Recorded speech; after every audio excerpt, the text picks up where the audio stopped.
ಕರ್ನಾಟಕ ಸಂಘಟನಾ ವೇದಿಕೆ ವತಿಯಿಂದ ಇದೇ 23ನೇ ತಾರೀಕು ಡಾಕ್ಟರ್ ಎಸ್ ಎಂ ಪಂಡಿತ್ ನಗರದ ಕಲಬುರಗಿ ನಗರದಲ್ಲಿ ಹಮ್ಮಿಕೊಂಡಿರುವ ಡಾಕ್ಟರ್ ಎಸ್ ಎಂ ಪಂಡಿತ್ ರಂಗಮಂದಿರದಲ್ಲಿ ಸರ್ಕಾರಿ ಶಾಲೆಯ ಬಡ ವಿದ್ಯಾರ್ಥಿಗಳಿಗೆ ವಿದ್ಯಾರ್ಥಿ ರತ್ನ ಪ್ರಶಸ್ತಿ ಕಾರ್ಯಕ್ರಮ ಹಮ್ಮಿಕೊಂಡಿದ್ದೀವಿ. ಈ ಕಾರ್ಯಕ್ರಮಕ್ಕೆ ಬಂದು ಕಾವ್ಯ ಅವರು, ಬಿಗ್ ಬಾಸ್ ಖ್ಯಾತಿ ಕಾವ್ಯ ಅವರು ಬಂದು ತಮ್ಮ ದುರಂಕಾರದ ವರ್ತನೆಯನ್ನು ತೋರಿಸಿ ಕಾರ್ಯಕ್ರಮಕ್ಕೆ ಬಂದು ಮುಂಚೆ ಎಲ್ಲ ನಾವು ಡೀಟೇಲ್ಸ್ ಕೊಟ್ಟಿದ್ದೀವಿ. ಇಷ್ಟೆಲ್ಲ ಇರಬೇಕಾಗುತ್ತೆ, ಇಷ್ಟು ಜನಕ್ಕೆಲ್ಲ ವಿದ್ಯಾರ್ಥಿಗಳ ಸನ್ಮಾನ ಮಾಡಬೇಕಾಗುತ್ತೆ ಅಂತೇಳಿ. ಅವೆಲ್ಲನೂ ಇದು ಮಾಡದೇನೆ ದುರಂಕಾರದ ವರ್ತನೆ ಅಂದರೆ ಮೇಲೆ ವೇದಿಕೆ ಮೇಲೆ ಇರ್ತಕ್ಕಂಥ ಗಣ್ಯ ವ್ಯಕ್ತಿಗಳು ದುರಂಕಾರ ತೋರಿಸಿ ಕಲಬುರಗಿ ಜನತೆ ಮೇಲೆ ದುರಂಕಾರ ತೋರಿಸಿ 5 ನಿಮಿಷದಲ್ಲಿ ವಾಪಸ್ ಹೊರಡಕ್ಕೆ ನಿಂತಿರ್ತಾರೆ ಸರ್. ಅದರಿಂದ ನಮ್ಮ ಕಲಬುರಗಿ ಜನತೆಗೆ ತುಂಬಾ ನೋವಾಗಿದೆ. ಅವ್ರ ಅಭಿಮಾನಿಗಳಿಗಾಗಿರ್ಬೋದು, ನಮ್ಮ ಕಾರ್ಯಕರ್ತರಿಗಾಗಿರ್ಬೋದು, ನಮ್ಮ ಸಂಘಟನೆ ಎಲ್ಲ ಮರ್ಯಾದೆ ಎಲ್ಲ ಕಳೆದಿದ್ದಾರೆ ಅವರು ಇಡೀ ಸೋಷಿಯಲ್ ಮೀಡಿಯಾದಲ್ಲಿ. ಅವರೇ ಬೇರೆ ರೀತಿ ಕುಮ್ಮಕ್ ಕೊಟ್ಟು ಅವ್ರದೇ ನಮ್ದೇ ತಪ್ಪಿದೆ ಅನ್ನೋ ತರ ಎಲ್ಲ ಕಡೆ ಬಿಂಬಿಸ್ತಾ ಇದ್ದಾರೆ.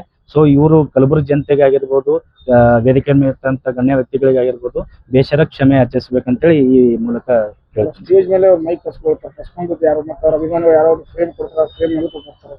ಸರ್, ಈಗ ಫಸ್ಟ್ ಅವರು ಫ್ರೇಮ್ ಮೈಕ್ ಕಸ್ಕೊಂಡಿದ್ದು ಅವ್ರ ಅಭಿಮಾನಿಗಳು.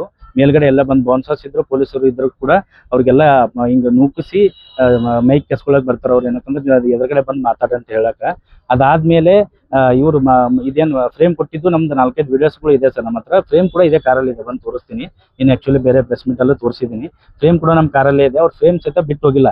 ಮೇಲ್ಗಡೆ ಫ್ರೇಮ್ ಎಲ್ಲ ಕೊಟ್ಟಿದ್ದೀವಿ. ಇಲ್ಲಿ ಒಬ್ಬರದ್ದು ಬಡ ವಿದ್ಯಾರ್ಥಿ ಸನ್ಮಾನ ನಡೆಯೋ ಟೈಮಲ್ಲಿ ಅವ್ರ ಒಬ್ಬರು ಸನ್ಮಾನನೂ ಮಾಡ್ದೇನೆ, ಬಡ ವಿದ್ಯಾರ್ಥಿಗಳ ಸನ್ಮಾನ ಮುಗಿಸ್ದೇನೆ ವಾಪಸ್ ಹೋಗೋ ಕಾರಣಕ್ಕೆ ಫ್ರೇಮ್ ಮೇಲ್ಗಡೆ ಎಲ್ಲ ಅವರ ಅಭಿಮಾನಿಗಳು ಮೇಲ್ಗಡೆ ಬಂದಾಗ ಕಸ್ಕೊಳ್ಳೋ ಟೈಮಲ್ಲಿ ತೆಳ ಬಿದ್ದವಿನ ಯಾವುದೇ ರೀತಿ ನಾವು ಅವ್ರು ಕರೆಸಿ ಅವ್ರಿಗೆ ಖುಷಿಯಿಂದಾನೇ ಅವ್ರಿಗೆ ಕರೆಸ್ಬೇಕು, ಅವ್ರದ್ದು ಅಭಿಮಾನದಿಂದಲೇ ಕರೆಸ್ಬೇಕಂತಂದಾಗ ಅವರಿಗೆ ಅಭಿಮಾನದ ಹಾಳು ಮಾಡಕ್ ನಮ್ಗೆ ಇಷ್ಟ ಇಲ್ಲ ಸರ್. ಸರ್, ಉತ್ತರ ಕರ್ನಾಟಕದ ದೊಡ್ಡ ದೊಡ್ಡ ಕಲಾವಿದರು ಇವ್ರಿಗೆ ನೀವು ಪೇಮೆಂಟ್ ಕೊಟ್ಟು ಕರೆಸ್ತಿರಲ್ಲ? ಉತ್ತರ ಕರ್ನಾಟಕದ ಕಲಾವಿದರಂದ್ರೆ ಗಡಿನಾಡ ಕಲಾವಿದರಿಗೂ ಅದೇ ಕಾರ್ಯಕ್ರಮಕ್ಕೆ ರೇವಣ ಸಿದ್ದಪ್ಪ ಪುಲಾರಿ ಅಂತೇಳಿ ಅವರು 3000 ಹಾಡುಗಳ ಸರದಾರ, ಅವ್ರಿಗೆ ಕೂಡ ಸರಿಗಮ ಖ್ಯಾತಿಯ ಸರದಾರ, ಅವರಿಗೂ ಕೂಡ ಆ ಕಾರ್ಯಕ್ರಮ ಕರೆಸಿದ್ವಿ. ಅಂದ್ರೆ ಜೊತೆಗೆ ಎಲ್ಲರೂ ಮಾಡೋಣ, ಒಂದು ಮನೋರಂಜನೆ ಕಾರ್ಯಕ್ರಮ ಮಾಡೋಣ ಉದ್ದೇಶಕ್ಕೆ ಕರೆಸಿರ್ತೀವಿ. ಸುಮಾರು ಇಷ್ಟು ಕಾರ್ಯಕ್ರಮ 90 ಕಾರ್ಯಕ್ರಮ ಮಾಡಿದಾಗ ಈ ಆಗದಿರೋ ಘಟನೆ ಈ ರೀತಿ ಇವ್ರಿಗೆ ಆಗಿದೆ. ತುಂಬಾ ದುರಂಕಾರದ ಮಾತುಗಳು, ತುಂಬಾ ದುರಂಕಾರದ ವ್ಯಕ್ತಿ ಅವರು ಅದಾರ. ಸೊ ಆಲ್ಮೋಸ್ಟ್ ಅವ್ರಿಗೆ ಏನದ ಅವ್ರ ಲೈಫ್ನಾಗ ಈ ರೀತಿ ಮಾಡಿದ್ರ ಅಂತ ಇಟ್ಕೋರಿ ಅವ್ರಿಗೆ ಮುಂದೆ ಉತ್ತರ ಕರ್ನಾಟಕದ ಯಾವುದೇ ರೀತಿ ಸಪೋರ್ಟ್ ಇರಂಗಿಲ್ಲ ಕಾವ್ಯ ಅವರಿಗೆ ಅಂತೇಳಿ. ಹೌದು ಸರ್, ಈಗ ನಮ್ಗೆ ಬೇಜಾರಾಗಿರೋ ವಿಷಯ ಅದೇ. ಅವ್ರ ಪೇಮೆಂಟ್ ಕೊಟ್ಟಿದ್ದು ಕರ್ಸಿದ್ದು ಬೇಜಾರಾಗಿದ್ದಕ್ಕಂದ್ರೆ ನಮ್ಮ ಕಲಬುರಗಿ ಹೆಸರು ಕೆಡಿಸ್ಲತ್ತಾರ ಸರ್. ಅವ್ರು ಕಲಬುರಗಿ ಜನತೆ ಹೆಸರು ಕೆಡಿಸ್ಲತ್ತಾರ. ಸೊ ಅದೇ ಒಂದು ಉದ್ದೇಶ ಏನಂತಂದ್ರಲ್ಲ, ನಾವು ಕರ್ಸಿದೆವು ಒಳ್ಳೇದಾಗ್ಲಿ ಅಂತೇಳಿ ಕರ್ಸಿದ್ದೇವೆ. ಅವ್ರ ಮ್ಯಾಗ ಅಭಿಮಾನದಿಂದ ಕರ್ಸಿದ್ದೇವೆ. ಮುಂಚೆ ಎಲ್ಲ ಕರೆಸಿದವ್ರಿಗೂ ಯಾವುದೇ ರೀತಿ ನಮ್ಗೆ ಅತಿರೇಕದ ವರ್ತನೆ ಅನ್ಸಿರ್ಲಿಲ್ಲ. ಅದೇ ಕಾರಣಕ್ಕೆ ಇವ್ರಿಗೂ ಕರ್ಸಿದ್ವಿ. ಇವ್ರು ಹಿಂಗ್ ಮಾಡ್ತಾರ ಅಂತ ಗೊತ್ತಿರ್ಲಿಲ್ಲ ಸರ್.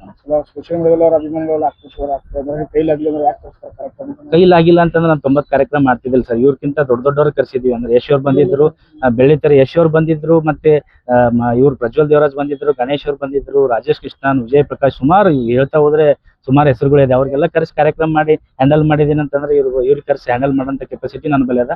ಇವನ್ ಬೌನ್ಸರ್ಸ್ ಇದ್ರು, ನಮ್ಮ ಟೀಮ್ ಇತ್ತು, ಪೊಲೀಸ್ ಪರ್ಮಿಷನ್ ಇತ್ತು, ಎಲ್ಲ ಇದ್ರು ಕೂಡ ಕೆಲ ಅಭಿಮಾನಿಗಳಿಂದನೇ ಈ ತರ ಆಗಿದೆ ಸರ್.